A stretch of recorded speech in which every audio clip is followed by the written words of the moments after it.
Envie de commencer un petit peu ce moment de vacances en traduisant un petit peu au fur et à mesure, comme ça, en enregistrant une vidéo d'un des textes trouvés dans le dernier Bouddha Dharma, donc reçu, merci Françoise, et dans lequel il y a toujours ce chapitre qui s'appelle Ask the Teachers.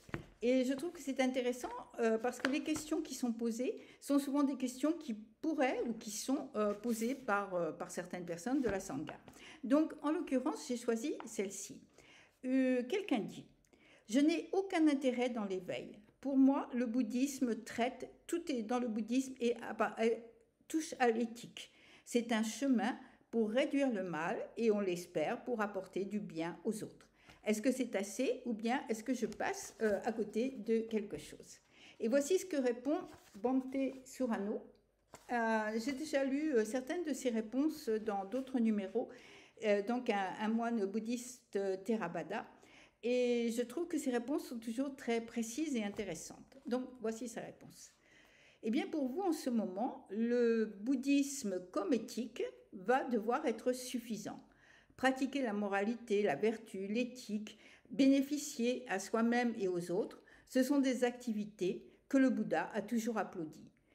Il se passe seulement ceci, c'est qu'il a dit qu'il y avait quelque chose de plus grand, la possibilité de l'illumination. Les traditions bouddhistes offrent différentes perspectives sur Bodhi, l'éveil ou l'illumination. Et voici la plus simple des descriptions du texte pali. L'illumination est la fin de l'avidité, de la haine et de l'illusion. Plus de attrapage comme ça, plus de haine, plus d'illusion, la liberté. Alors vous allez trouver beaucoup de synonymes et de métaphores pour l'illumination. Ça peut être appelé un refuge, un sanctuaire, l'autre rive ou le sublime. Mais fondamentalement, l'illumination, c'est atteindre la paix véritable, celle qui naît de voir clairement la réalité. L'illumination, donc, n'exclut pas l'éthique, sila. Et ça ne serait pas possible, parce que la paix véritable ne peut jamais être basée sur du mal qu'on ferait à soi-même ou aux autres. Donc, l'éveil implique forcément l'éthique. En fait, lorsque vous pratiquez l'éthique, vous pratiquez pour l'illumination. Qu'est-ce que serait l'illumination si ce n'était pas le top, le pinacle d'une conduite éthique? Mais ce pinacle, ce top, ne peut être atteint qu'en développant l'esprit. Puisque c'est l'esprit, après tout, qui est derrière toutes nos actions, vertueuses ou non, et que ce travail de l'esprit est profondément subtil.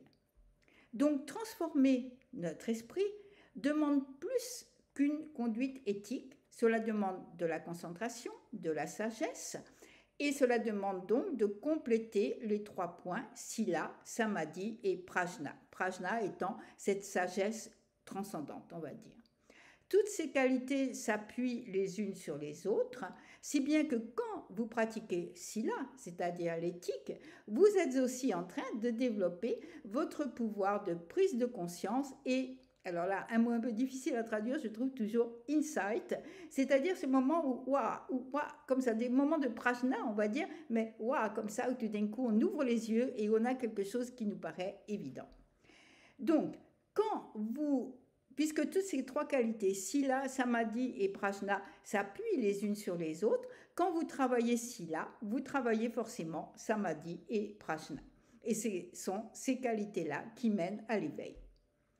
Le Bouddha ne cherchait pas à obliger qui que ce soit à pratiquer d'une façon particulière, mais au contraire, il invitait les personnes à voir les bénéfices du chemin que choisissaient. En tant qu'enseignant, il guidait en s'appuyant sur sa grande sagesse et son expérience, mais c'était à chacun de faire ce qu'il jugeait bon de lui convenir, à ce chacun. Donc, on ne peut pas faire semblant d'être intéressé par quelque chose et surtout, il ne le faut pas. Il n'y a pas besoin de se sentir coupable non plus. Vous n'avez pas besoin de croire en quelque chose ou de vous occuper de l'éveil pour développer le cœur. pardon, vous n'avez pas besoin de croire en l'éveil comment dire, ou de vous occuper de l'éveil pour développer votre cœur. Et de toute façon, si un jour vous changez de chemin, eh bien ce potentiel pour l'éveil sera toujours là. Donc oui, le bouddhisme traite de l'éthique et de réduire, diminuer, faire diminuer le mal, la souffrance. Mais c'est aussi à propos de beaucoup d'autres choses, c'est-à-dire ce vaste potentiel de l'esprit qui nous libère de la détresse.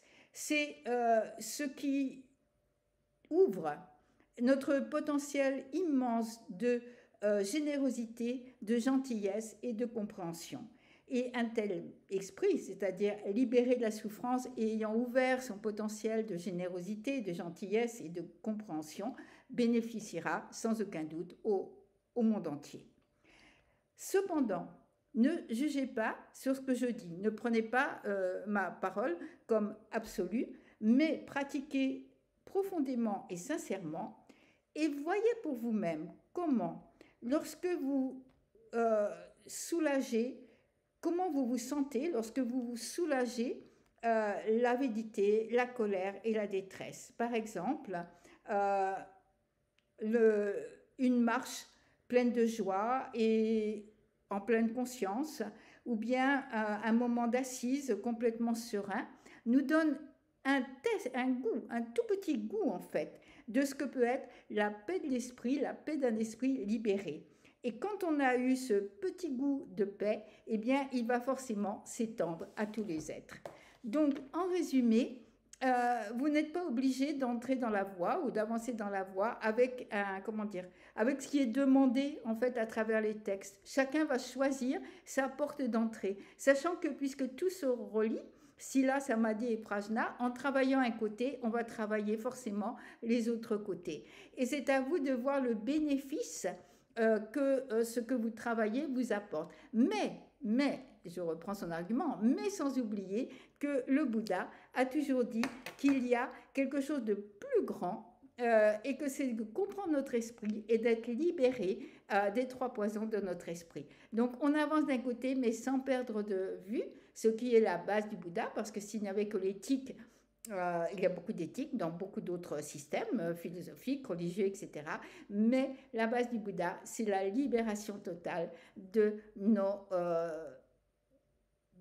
tout ce qui nous enferme, l'avidité, la colère et l'ignorance. Et ceci s'appelle l'éveil. Merci beaucoup.